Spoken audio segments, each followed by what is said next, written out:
اللہ تعالیٰ اس کتاب قرآن مجید کی وجہ سے بہت سے لوگوں کو سربلند فرمائے گا اور دوسروں کو ذہین کرے گا۔ قرآن مجید کی تلاوت کرنے سے ہر حرف کے بدلے میں 10 نیکیاں ملتی ہیں۔ قیامت کے روز انسان ایک نیکی کے لیے مارا مارا پھرے گا، لہٰذا نیکیوں کے حصول کے لیے تلاوت قرآن پاک کو معمول بنانا چاہیے۔ رسول اکرم صلی اللہ علیہ وآلہ وسلم نے ارشاد فرمایا، جس نے کتاب اللہ کا ایک حرف تلاوت کیا اس کو ایک نیکی ملے گی اور اس ایک نیکی کا بدلہ کم از کم 10 گنا ہے۔ آپ صلی اللہ علیہ وآلہ وسلم نے فرمایا، بے شک وہ آدمی جس کے دل میں قرآن کا کچھ حصہ نہیں وہ ویران گھر کی طرح ہے۔ قرآن کریم کی تلاوت خود اجر و ثواب کا باعث ہے، چاہے پڑھنے والا اس کے معنی و مطالب کو سمجھتا ہو یا نہ سمجھتا ہو۔ اس کے ایک ایک حرف پر 10 نیکیاں ہر پڑھنے والے کو ملیں گی۔ اللہ تعالیٰ قرآن پاک میں ارشاد فرماتے ہیں کہ یہ کتاب پرہیزگاروں کو ہدایت ہے جو غیب پر ایمان لائے اور نماز قائم رکھتے اور ہم نے جو دیا اس میں سے ہماری راہ میں خرچ کرتے ہیں۔ سورہ بقرہ آیت نمبر 3۔ اور اللہ تعالیٰ فرماتے ہیں، وَأَقِیمُوا الصَّلَاةَ وَآتُوا الزَّکَاةَ وَارْکَعُوا مَعَ الرَّاکِعِینَ، نماز قائم کرو اور زکوٰۃ ادا کرو اور رکوع کرنے والوں کے ساتھ نماز پڑھو، یعنی مسلمانوں کے ساتھ کہ رکوع ہماری شریعت میں ہے یا تو پھر باجماعت سے نماز ادا کرو۔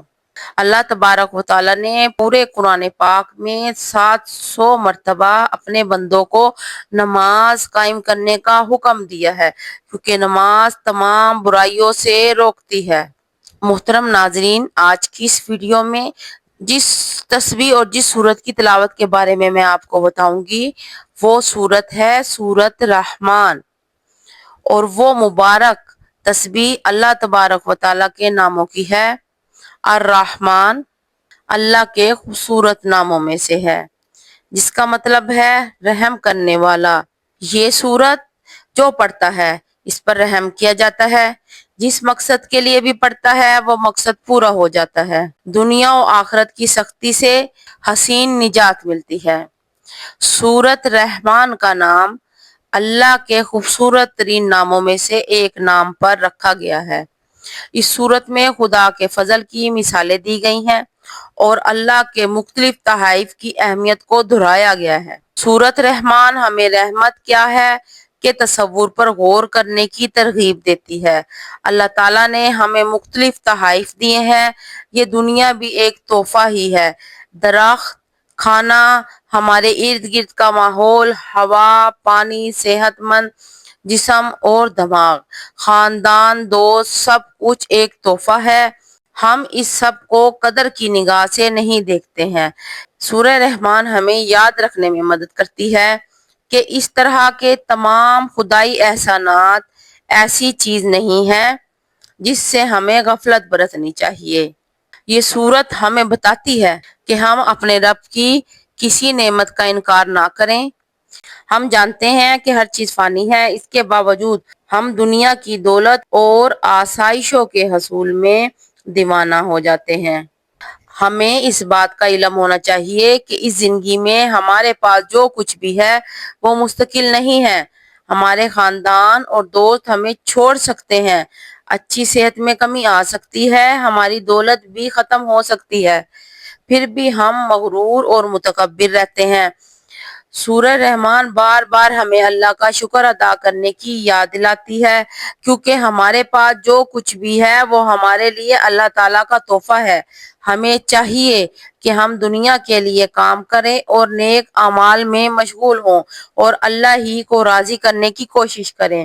ہمیں معلوم ہونا چاہیے کہ مسلمان ہونے کی حیثیت سے سورہ رحمان کو دل سے سیکھنا امن و سکون کا باعث ہو سکتا ہے۔ اپنے آپ کو اللہ کے مختلف احسانات کی یاد کروا کر ہم اپنے ایمان کو مضبوط کر سکتے ہیں۔ چلے آئیے اب ہم جانتے ہیں کہ ہم نے اس سورہ مبارکہ کو فجر کی نماز کے بعد کیسے پڑھنا ہے۔ جب آپ فجر کی نماز ادا کرنے لگیں تو 2 سنت ادا کرنے کے بعد آپ نے 1 مرتبہ درود پاک پڑھنا ہے۔ کوئی سا بھی درود پاک پڑھ لیجئے آپ۔ زیادہ بہتر ہے کہ آپ درود ابراہیمی پڑھ لیجئے۔ درود پاک ایک مرتبہ پڑھنے کے بعد آپ نے اللہ تعالیٰ کے مبارک نام یا فتاح، یا علیم، یا رزاق کی ایک تسبیح پڑھنی ہے۔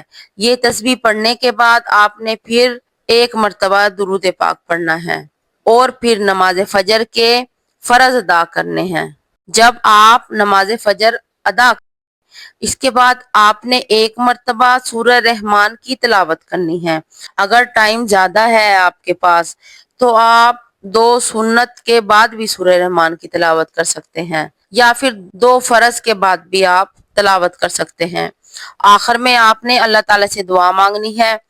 یہ عمل کر کے آپ اللہ تعالیٰ سے جو کچھ مانگیں گے اللہ تعالیٰ آپ کو خوشی خوشی وہ عطا کرے گا، اور انشاءاللہ اس عمل کی برکت سے آپ کی تمام حاجات پوری ہو جائیں گی اور آپ کو اللہ تعالیٰ دنیا و آخرت میں کامیابی عطا کرے گا۔ یہ عمل کرنے سے پورا سال اللہ پاک آپ پر رحم فرمائیں گے۔ جس پر اللہ پاک رحم فرما دے اس پر پوری دنیا رحم کرتی ہے، پوری دنیا اس سے پیار کرتی ہے، کائنات کی ہر چیز اس سے پیار کرتی ہے۔ تو آپ بھی اس عمل کو لازمی طور پر آپ نے کرنا ہے۔ انشاءاللہ تعالی آپ کے سب کام ٹھیک ہو جائیں گے۔ آخر میں دعا ہے کہ اللہ تعالی ہم سب کو تمام مشکلات پریشانیوں کو دور فرمائے، ہماری تمام حاجات کو پورا فرمائے، رزق کی تنگی مالی پریشانی کو دور فرمائے۔ ہمارے جو بہن بھائی ہسپتالوں میں بیمار ہیں اللہ ان کو صحت کاملہ عطا فرمائے، اور جو بھائی گھر میں کسی بیماری کی وجہ سے پریشان ہیں اللہ ان کو صحت و تندرستی عطا فرمائے۔ جو ماں باپ اپنے بچوں کے رشتوں کی وجہ سے پریشان ہیں اللہ رشتوں کی بندشوں کو دور فرمائے، اور جوان بیٹیوں اور بیٹوں کے رشتوں کے اچھے اسباب پیدا فرمائے اور ہر کام میں آسانی پیدا کرے۔ اللہ تبارک و تعالیٰ سے دعا ہے ہمیں نیکی کی بات سننے، سمجھنے اور اس پر عمل کرنے کی توفیق عطا فرمائے، ہمیں قرآن و سنت کے مطابق زندگی بسر کرنے والا بنا دے۔ اللہ تبارک و تعالیٰ حامی و ناصر ہو۔ السلام علیکم ورحمۃ اللہ۔